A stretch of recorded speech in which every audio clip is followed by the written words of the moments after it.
Lily Harper was the kind of girl people rarely worried about. At 17, she lived with her parents in a quiet neighborhood on the east side of Columbus, in a modest two-story house with white siding and a small front porch. The kind of street where neighbors waved, kids rode bikes, and nothing ever seemed to happen. Lily was responsible. She didn't sneak out. She didn't drink. She didn't cause trouble. Her teachers described her as focused and polite. Her parents described her as careful. Especially now. Because Lily was pregnant. Nearly 7 months along. When Lily first told her parents, the moment was heavy but calm. There were no raised voices. No shouting. Just quiet concern. Her mother, Karen, had asked the one question that mattered most. "Are you safe?" Lily had nodded. She told them the father was her boyfriend, Evan Brooks. 18 years old. Soft-spoken. Clean record. Someone they already knew. In fact, Evan had been around for months. He helped Lily's father carry groceries once. He fixed a loose cabinet hinge in the kitchen. He always said yes ma'am, sir. To Lily's parents, Evan didn't look like a problem. He looked like a young man trying to step up. And that belief became the foundation of everything that followed. Lily still went to school. Still helped her mom fold laundry. Still sat on the couch in the evenings, one hand resting on her stomach, quietly imagining a future that felt close enough to touch. But beneath that normal routine, something had changed. Lily had started checking her phone more often. She sometimes went quiet when Evan called. And twice, just twice, her mother noticed missed calls late at night that Lily never mentioned. Nothing alarming. Nothing obvious. Just enough to be overlooked. No one knew they were watching the final chapter of Lily's normal life. No one knew this would be the last night Lily ever walked out of that house. Thursday, October 14th, started like any other day. The air was cool but calm. Autumn had settled into the city, and by late afternoon, the sky had turned a soft gray. Lily spent most of the day at home, resting, texting friends, and folding baby clothes her mother had bought earlier that week. At 6:38 p.m., Lily checked the time on her phone. At 6:42 p.m., she told her mother she was going out for a short walk. "Just around the park," she said. "Evan wants to talk." Karen looked up from the kitchen sink and nodded.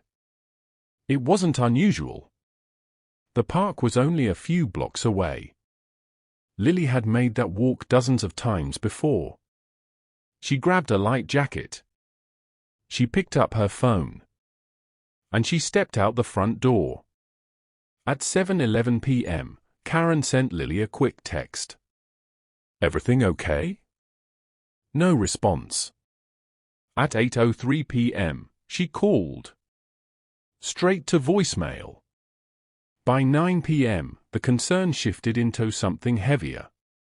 Mark, Lily's father, checked the street. The porch light was still on. Lily wasn't home.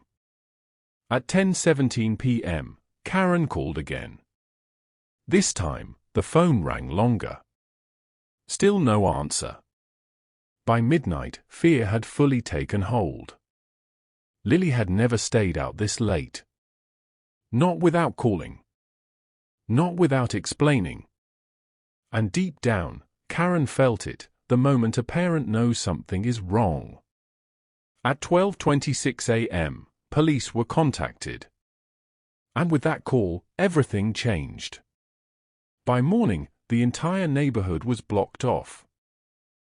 Just after sunrise, police cars lined the street near the park Lily had gone to the night before. Yellow tape stretched across areas that had once been ordinary walking paths. Detectives moved carefully. Quietly. When Lily was found, investigators immediately noticed something unsettling. There were no signs she had been forced to go anywhere. No evidence of a struggle along the path. No indication she had been dragged or chased. Which meant one thing. Lily had gone willingly. That detail alone shifted the entire direction of the investigation. This wasn't random. This wasn't a stranger. It was someone Lily trusted. Police began reconstructing her final hours, checking phone records, tracking her movements, reviewing nearby cameras. They spoke with neighbors, joggers, dog walkers, anyone who might have seen her. Then they reviewed her call history. One name appeared again and again. Evan Brooks. By mid-morning, detectives were standing in the Harper family living room, asking careful questions. They explained the next steps. They offered condolences. And before leaving, one detective paused. "There's someone we need to speak with," he said. Karen nodded immediately. "So do we." Investigators immediately wanted to speak to one person. Evan Brooks came to the station voluntarily.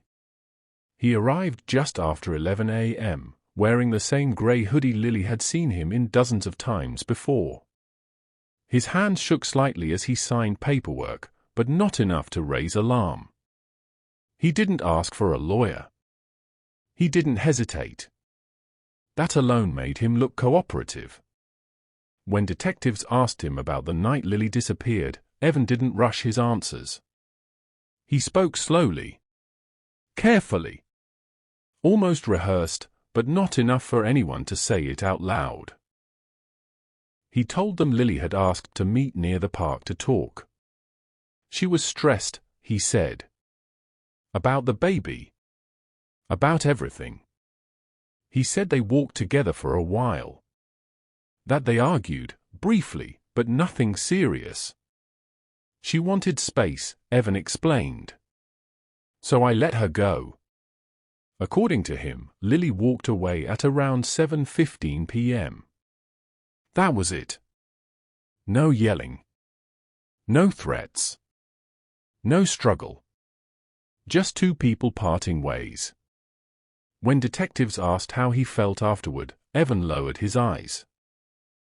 I thought she'd cool off and go home, he said quietly. The story sounded reasonable. Too reasonable. And when Lily's parents were asked about Evan, they defended him without hesitation. He wouldn't hurt her, Karen said firmly. He loved her, Mark added.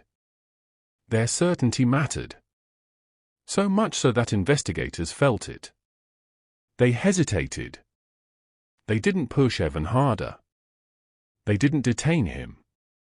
And within hours, Evan Brooks walked out of the station. Still free. Still trusted. But while words can be controlled, phones cannot. But Lily's phone was about to tell a different story. Later that afternoon, investigators began analyzing Lily's phone data. Calls. Messages. Location history. At first, everything looked normal. Until it didn't. Lily's phone showed movement until 7:18 p.m., just minutes after Evan claimed they parted ways. Then, suddenly, the movement stopped. Completely. The phone stayed in one location. Near Evan's apartment. That raised questions. If Lily walked away at 7:15, why didn't her phone move after that? Detectives rechecked the data. Then checked it again. The timeline didn't line up. When they brought this up to Lily's parents, the reaction wasn't what they expected. Karen shook her head. Phones glitch, she said. Mark agreed. He's a good kid. He wouldn't do this. To them, the explanation was simple. Technology failed. Evan didn't.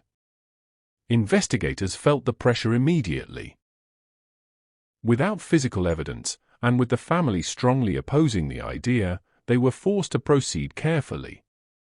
Still, one detective couldn't let it go. So he looked deeper. And that's when he found something Lily never meant for anyone to see. Then investigators found something Lily never meant anyone to see. It was buried in Lily's phone. Not in her inbox. Not in her sent messages. But in her drafts.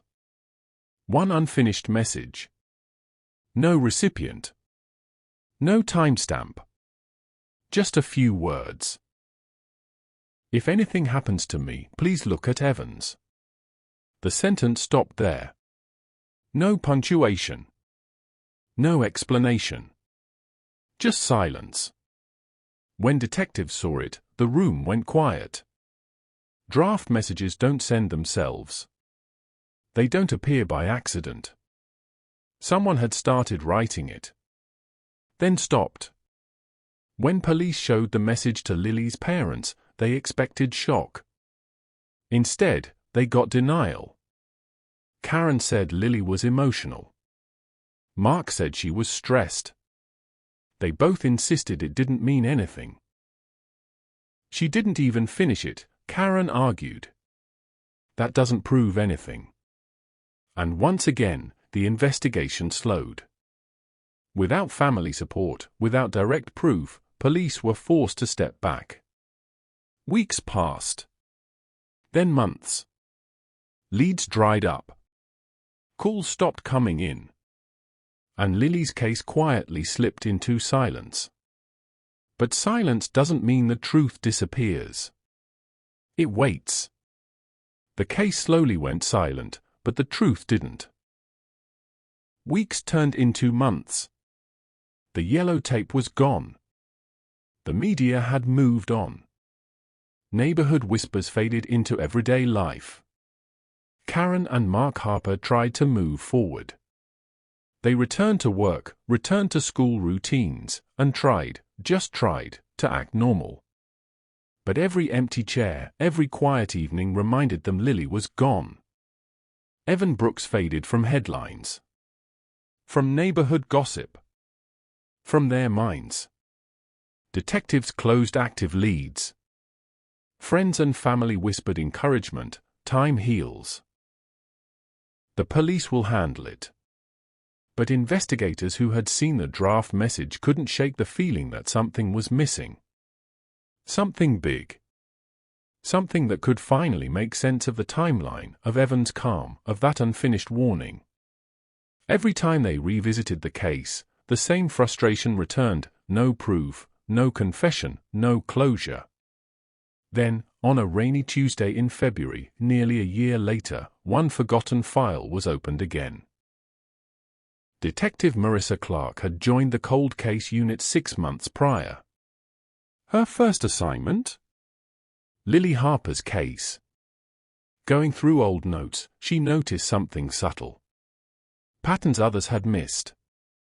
Minor similarities that didn't seem important at first. Then she found it. Another teenage pregnancy. Another missing timeline. Another boyfriend named Evan Brooks. Different city, Cleveland. Different parents. Same eerily quiet demeanor. It wasn't just coincidence. Clues connected. Phone messages that were deleted. Draft warnings never sent.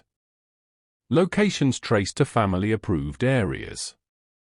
Relationships that ended suspiciously after pregnancy news. The pattern became undeniable. Evan Brooks wasn't just involved in Lily's life.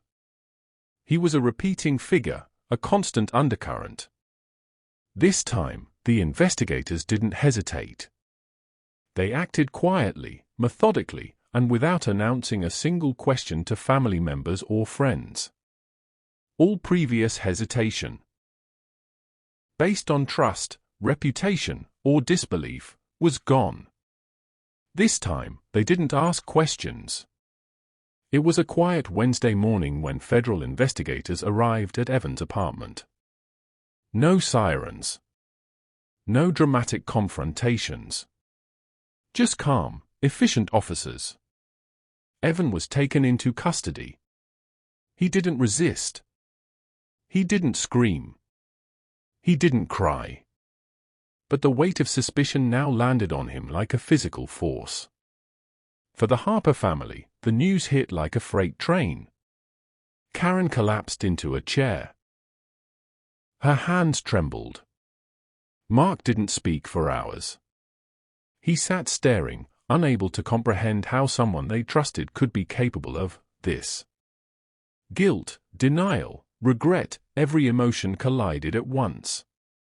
They realized their trust, their certainty, had blinded them. They had unknowingly shielded a shadow they never wanted to see. Meanwhile, detectives quietly detailed the evidence. Deleted and unsent messages. Conflicting timelines. A pattern spanning multiple cities. Everything pointed to one conclusion. Evan Brooks had been manipulating, hiding, and lying all along. The arrest brought a sense of resolution, but it also raised deeper questions. Questions the Harpers couldn't answer. Questions the community still whispered about. But not all questions were answered.